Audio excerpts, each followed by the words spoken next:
अस्सलाम वालेकुम dear brothers and sisters, I am Mohammad Usman Ahmed Qureshi and you are watching Usman Ahmed reaction. उम्मीद करता हूँ कि आप सब लोग खैर खैरियत से होंगे और अपने घर वालों के साथ हंसी खुशी ज़िंदगी गुजार रहे होंगे। ब्रदर्स एंड सिस्टर्स, आज की जो हमारी वीडियो है उसका टॉपिक है कि how did Sheikh Ahmed Deedat die. तो इस वीडियो में डिस्कस किया डॉक्टर जाकिर नाइक साहब ने किया। तो मज़ीद टाइम के बाद अपनी वीडियो की तरफ बढ़ते हैं, लेकिन उससे पहले अगर आप हमारे चैनल पर नए हैं और आपने अभी तक हमारे चैनल को सब्सक्राइब नहीं किया तो हमारे चैनल को सब्सक्राइब करें और साथ ही मुझे नोटिफिकेशन बेल को भी ऑन करें ताकि हमारी आने वाली हर नई वीडियो को नोटिफिकेशन आप तक बआसानी पहुंच सके। इसके अलावा अगर आपने हमें हमारे सोशल मीडिया हैंडल्स पर फॉलो नहीं किया तो आप उन पर भी फॉलो करें, लिंक आपको नीचे डिस्क्रिप्शन बॉक्स में मिल जाएगा। तो मज़ीद टाइम के बगैर अपनी वीडियो की तरफ बढ़ते हैं।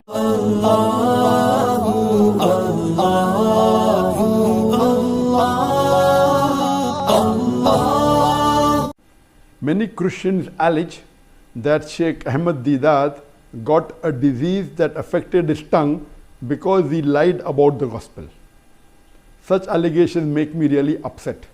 Kindly advise how to respond to such claim. To tell you that Sheikh Deedat, it is wrong to say disease affecting the tongue. Sheikh Deedat, may Allah grant him Jannah, Rahimullah, may Allah have mercy on him. He had a stroke in 1996 and he was paralyzed from below the face downwards. He was paralyzed, he could not move.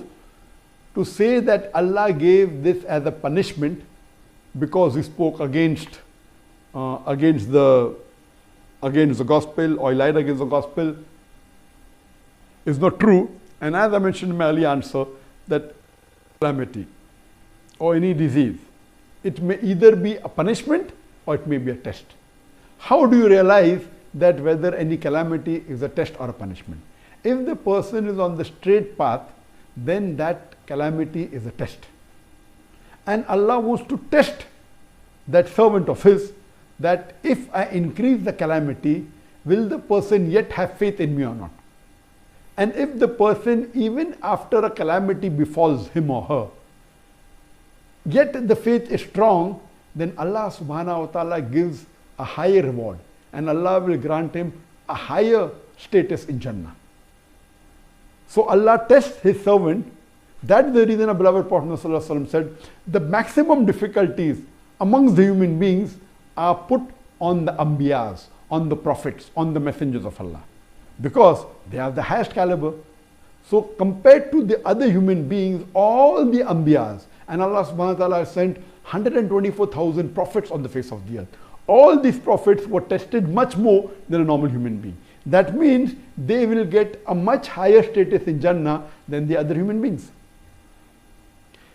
If it's a punishment, then it is for those people who have committed a sin. So if a person has sinned and has gone against the commandment of Allah subhanahu wa ta'ala, that calamity is a punishment. And you come to know that in the punishment the person suffers. Whereas in a person, if it's a test, the person who's on the straight path, his iman increases. And as far as Sheikh Deedat is concerned, alhamdulillah, I knew him very closely. I was one of the first few people that when he got the stroke, I had just performed my Hajj and I flew from Saudi Arabia straight to South Africa, and alhamdulillah, I personally met him. Even though he had the stroke, even though he could not move, he could not speak, he used to converse through the blinking of his eyes. There was a chart that was kept behind him which had 1, 2, 3, 4, 5 rows. Each row had A, B, C, D, first row, then second row, F, G, H, I. And this way, if you have to converse, which was 1, 2, so he used to blink. That means he wants to choose a letter from second row. Then from second row we start. F, G, H, I. So I. So he blinks an I. So then I.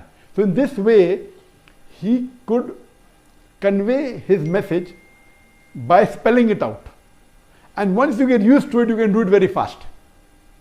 So he used to converse even by the blinking of his eye. And I know that even on bed, when he could not move, when he could not speak, he had did dawah. There were Christians who came to meet him, there were Christian missionaries who came to meet him, non-Muslims, and through dawah he was even able to revert some of the non-Muslims, alhamdulillah.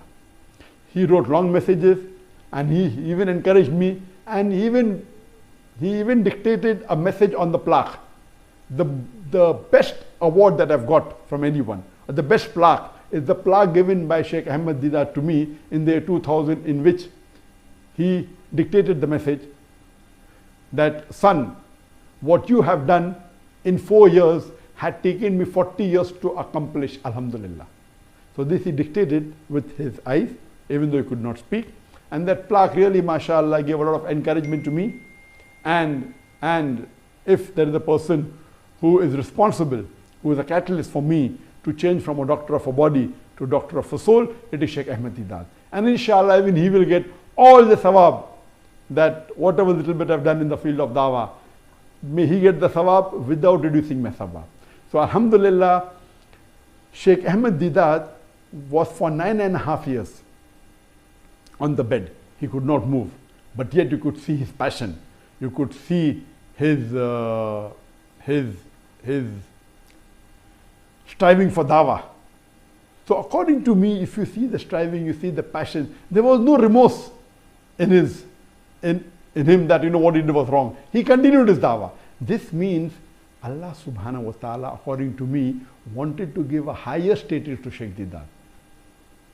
He got the stroke in 1996, at age when he was 78 years old, and he was in bed for 9 years. Allah tested him, and I believe Shiekh Deedat, alhamdulillah, passed the test with flying colors. बिल्कुल नाजरीन, जैसे कि बताया कि कोई भी मुसीबत आप उस वक्त आती है, आपको या तो टेस्ट करने के लिए आपकी पनिशमेंट होती है, लेकिन हमें पता कैसे चलता है, वो तब पता चलता है कि अगर आपका ईमान मज़ीद इंक्रीज़ हो रहा है तो इसका मतलब यही है कि वो टेस्ट है। और वो इसलिए कि अल्लाह सुब्हानहू व तआला आपको चेक करना चाहते हैं कि मैं अगर मुसीबत मज़ीद बढ़ा दूँ तो क्या पर्सन उस वक्त भी मुझ पर बिलीव करेगा या नहीं।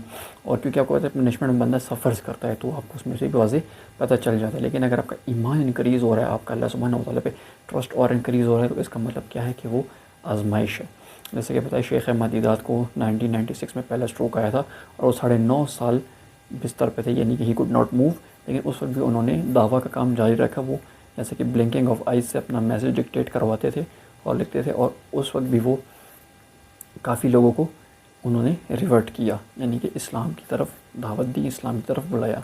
तो क्या है कि और अल्लाह सुब्हानहू व तआला ये हम पे मतलब जो कहते हैं कि वो जो मुसीबत है वो इसलिए बढ़ा देते थे ताकि वो अल्लाह सुब्हानहू व तआला, अगर हम उस आजमाइश में, उस टेस्ट में अगर हम पास हो जाते हैं तो फिर हमें क्या है, वो हाईएस्ट रैंक मिलता है जन्नत में। और जैसे कि बताया कि अल्लाह सुब्हानहू व तआला, लेकिन नबी पाक सल्लल्लाहु अलैहि वसल्लम ने बताया कि हदीस का मफ़हूम है कि तमाम अंबिया को आम इंसानों से ज़्यादा सबसे ज़्यादा मुसीबतें जो तकालीफ़ उठाई हैं वो, यानी कि जिनको सबसे ज़्यादा आजमाया गया है, वो तमाम अंबिया हैं। क्यों? और इसका बात पता है कि जन्नत में उनका जो स्टेटस होगा वो नॉर्मल ह्यूमन बींग से वो क्या होगा, बहुत ज़्यादा होगा। तो उम्मीद करता हूँ कि आपने इस वीडियो को सीखा हो। अगर सीखा है तो लाजमी इसको दूसरों तक शेयर करें ताकि वो भी ट्रूथ को जान सकें और एक्सेप्ट कर सकें, और आप खुद भी ट्रूथ को जानें और एक्सेप्ट करें। वीडियो आपको पसंद आई तो उसको लाइक और शेयर करना ना भूलें, और साथ ही साथ अपनी कीमती राय का इज़हार लाजमी करें। बहुत जल्द इंशाअल्लाह आपसे एक दूसरी वीडियो में मुलाकात होगी। तब तक के लिए अस्सलाम वालेकुम व रहमतुल्लाहि व बरकातुहू।